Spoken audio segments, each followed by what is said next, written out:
Hello everyone, this is Asra Sultana, Assistant Professor in Triple Department in ISL Engineering College.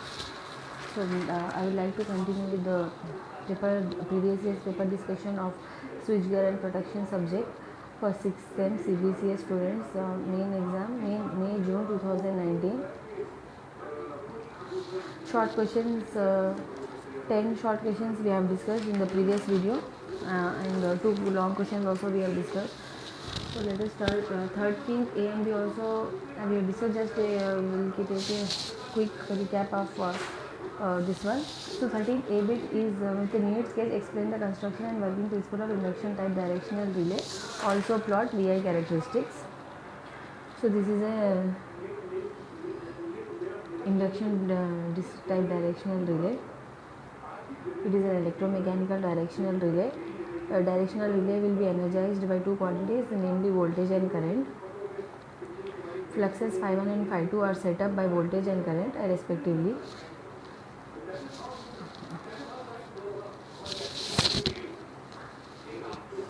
Eddy currents induced in the disc by Phi1 interact with Phi2 and produce a torque.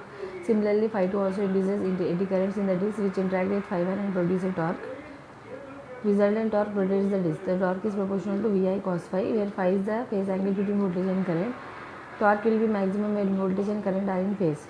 To produce maximum torque during the fault condition, when the power factor is very poor, compensating winding and a shading coil is provided.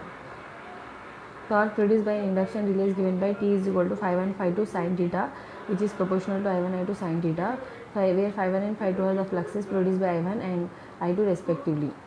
Angle between Phi1 and Phi2 or I1 and I2 is theta. If one of the actuating quantities is voltage, current flowing in the voltage will lag behind the voltage by an angle approximately equal to 90 degrees. So here I2 is the current which is lagging behind the voltage by an angle of 90 degrees.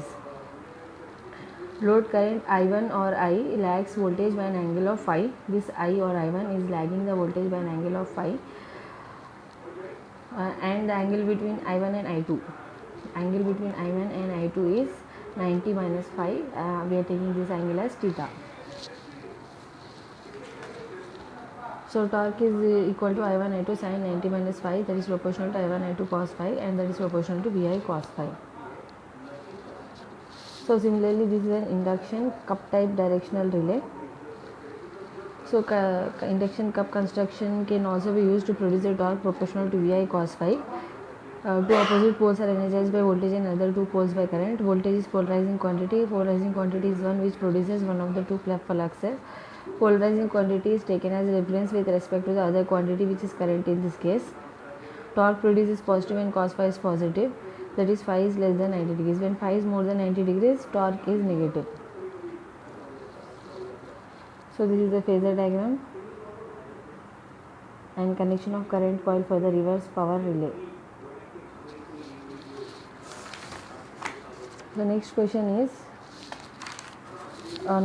draw one line diagram of power system network to illustrate different protective zones of a system. So this is the diagram showing the various zones of a protection of the power system.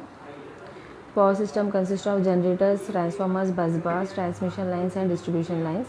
So there will be a separate protective scheme for each piece of equipment or element of the power system, such as generator protection, transformer protection, transmission line protection, bus bar protection, etc.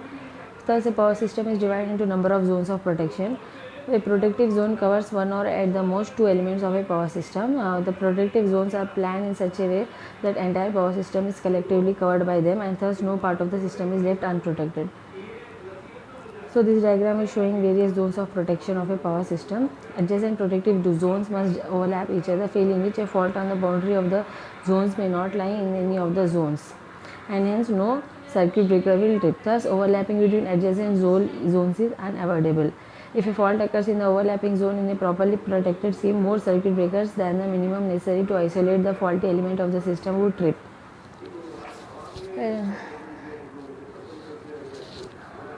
Relatively low extent of overlap reduces the probability of faults in this region, and consequently tripping of too many breakers does not occur frequently. So this diagram is showing generator protection, circuit breaker, HV switchgear protection, transformer protection, EHV switchgear protection, transformer line protection, and again EHV switchgear protection. Next is 14th and 18th explain how the arc is initiated in circuit breakers.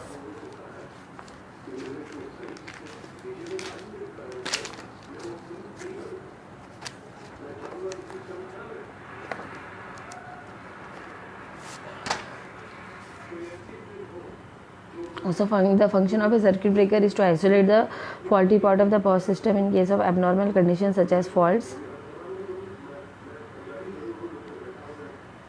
Circuit breaker will have two contacts. One is fixed contact, another one is moving contact. Contacts are placed in a closed chamber containing a fluid insulating medium, either liquid or gas, which quenches the arc formed between the contacts. So under normal conditions, the contacts will remain in closed position. When the circuit breaker is required to isolate the faulty part, moving contact will move to interrupt the circuit.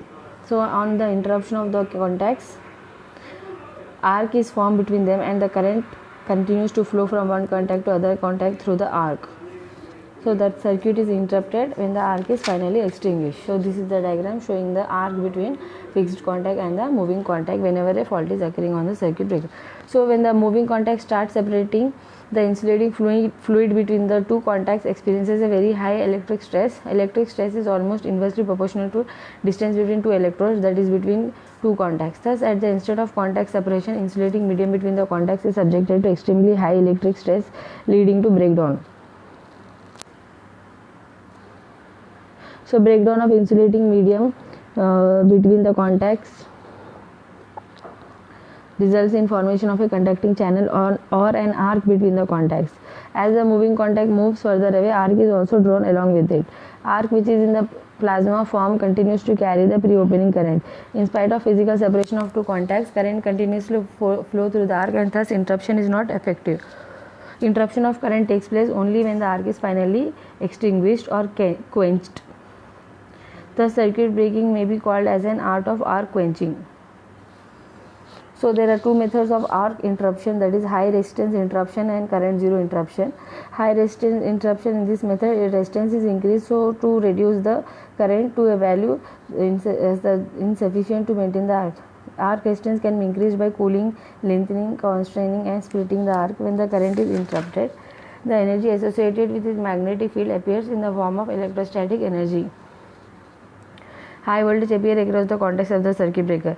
If the voltage is very high and more than the withstanding capacity of the gap between the contacts, arc will strike again. So this method is not suitable for a large current interruption.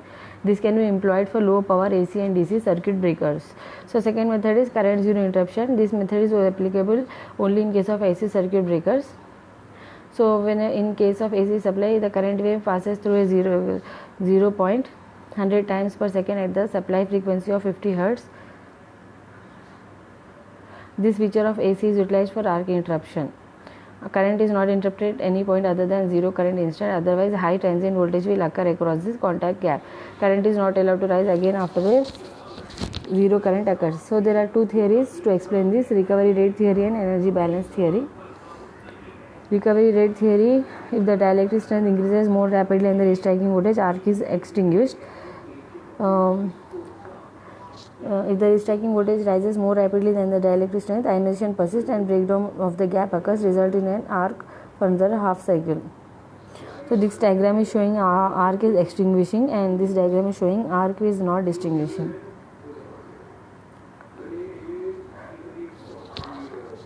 Energy balance theory: space between contacts contains some ionized gas immediately after current zero, and hence it has finite post zero resistance. At the current zero moment, power is zero because restriking voltage is zero. When the arc is finally extinguished, power again becomes zero, gap is fully deionized and resistance is infinitely high.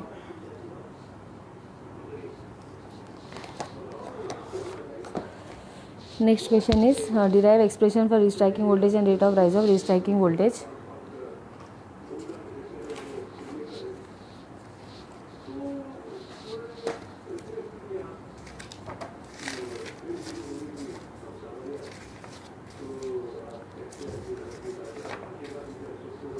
So expression for restriking in triple RV Already we have done this in previous videos also.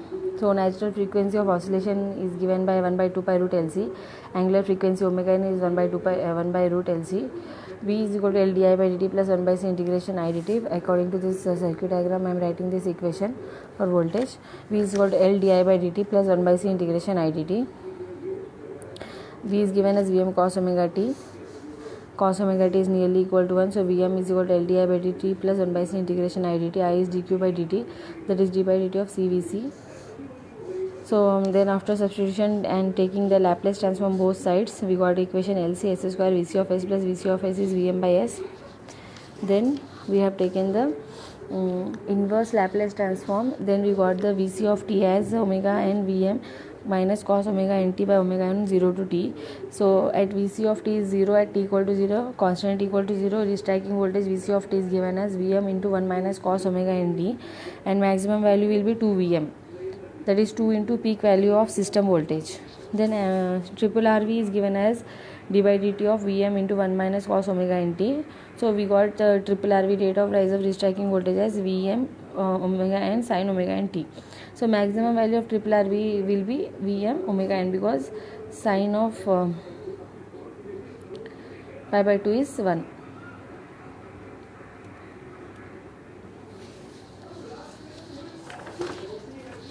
Next is describe the construction and principle of operation of valve type and lighting arrestor.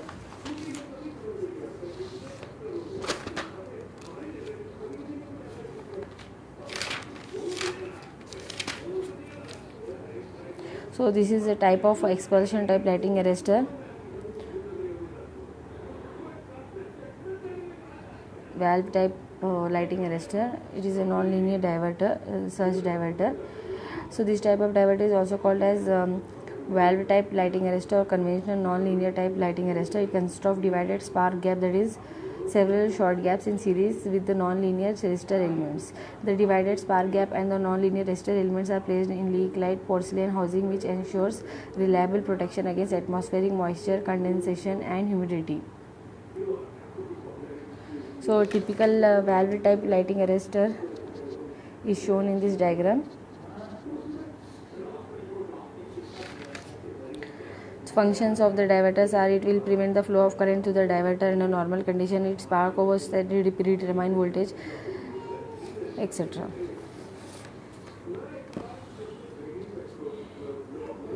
The divided spark gap consists of number of short gaps in series. Each of them has 2 electrodes across which a grading resistor of high ohmic value will be connected. Grading resistors ensure even grading of voltage between the various gaps. So similar to that of a capacitors connected in series, and across of these capacitors a high value resistor. Next is what is a ground wire? How do ground wires protect the overhead lines against direct lighting strokes?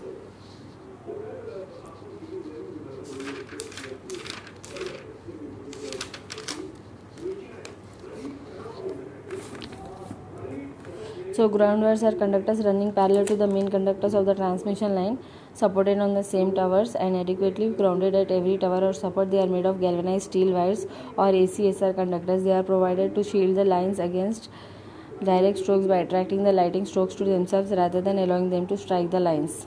So when a ground wire is struck by direct lighting stroke, the impedance to which the current flows is very much reduced, and correspondingly higher current is required to cause flashover. In order to provide efficient protection of lines against direct stroke, ground wires must satisfy the requirements. There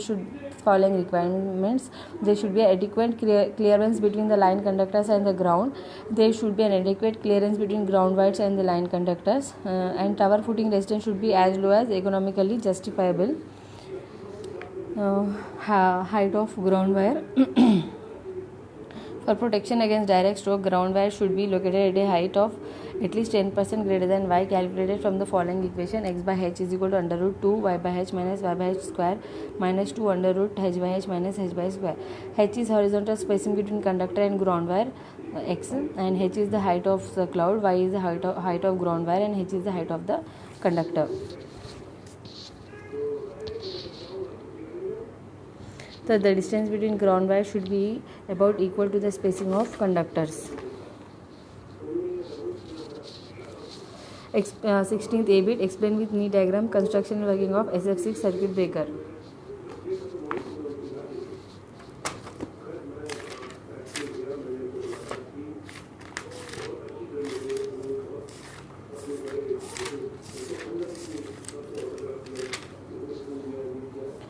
Sulfur hexafluoride SF6 has good dielectric strength and excellent arc quenching property. It is an inert, non-toxic, non-flammable and heavy gas. At atmospheric pressure, its dielectric strength is about 2.35 times that of air.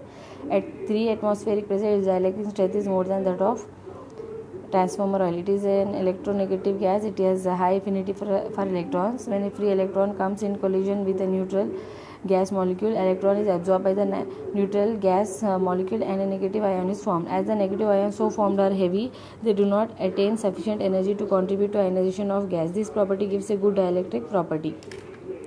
So,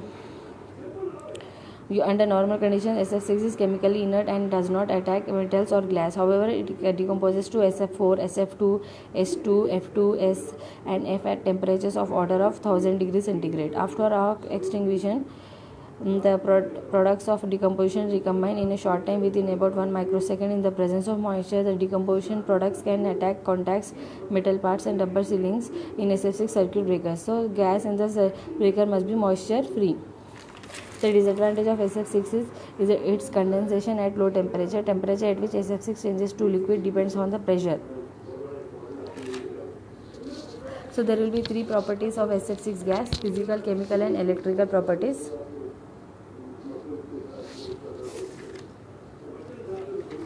SF6 gas, because of its excellent insulating and arc quenching properties, has revolutionized the design of high and extra high voltage circuit breakers.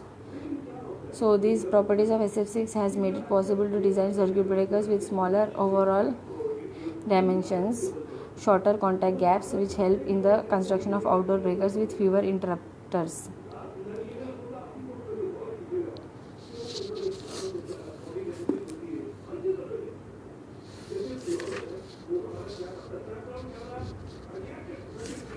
So it is asked in the question, with neat scale explain the construction and working of SF6.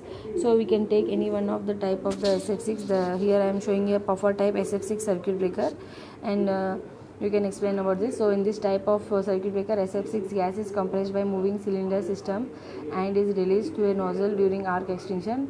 Most popular design of SF6 circuit breaker is this one, with a wide range of voltages from 3.3 kV to 765 kV. So this one you can explain if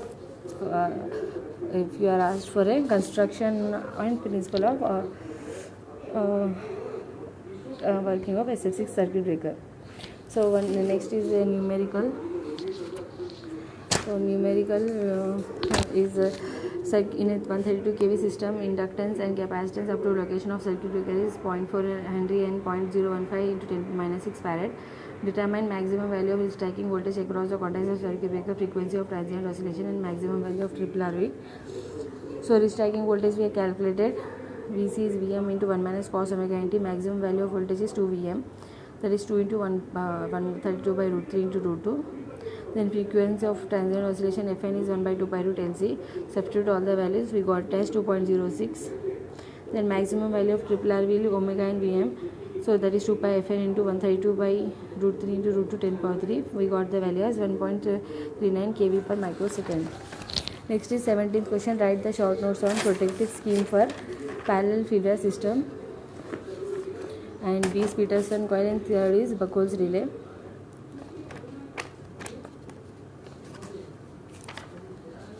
Protection of parallel feeders. This is a protective scheme for parallel feeder. It is an overcurrent protective scheme for parallel feeders. At the sending end of feeders, A and B non-directional relays are required. At the other end of feeders, at C and D, directional overcurrent relays are required. Arrow mark for directional relays placed in C and D indicate that relay will operate if the current flows in the direction shown by the arrow. If a fault occurs at F, directional relay at D trips as the direction of current is reversed. The relay at C does not trip as the current flows in the normal condition. Relay at B trips for a fault at F, thus the faulty feeder is isolated and the supply of the healthy feeder is maintained. Next is Peterson coil. BBIT is Peterson coil.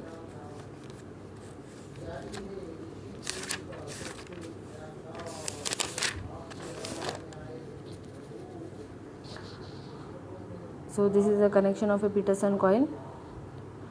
Peterson coil is also known as ground fault neutralizer or arc suppression coil. It is an iron cored reactor connected between the neutral point and ground and capable of being tuned with the capacitance of the healthy phases to produce resonance when a line to ground fault occurs. So it is used to prevent arcing grounds which lead to overvoltages on systems with an underground neutral. Peterson coil makes arcing ground faults self-extinguishing, and in case of sustained ground fault on one of the lines, it reduces the fault current to a very low value so that the healthy phases can be kept in operation even with one line grounded. In order to select the proper value of inductive reactance depending upon the length of the transmission line and hence the capacitance to be utilized, Peterson coil is provided with the tappings. This is the phasor diagram.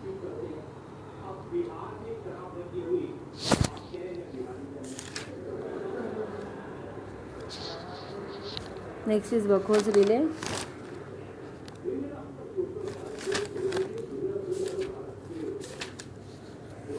It is a gas actuated relay. It is used to detect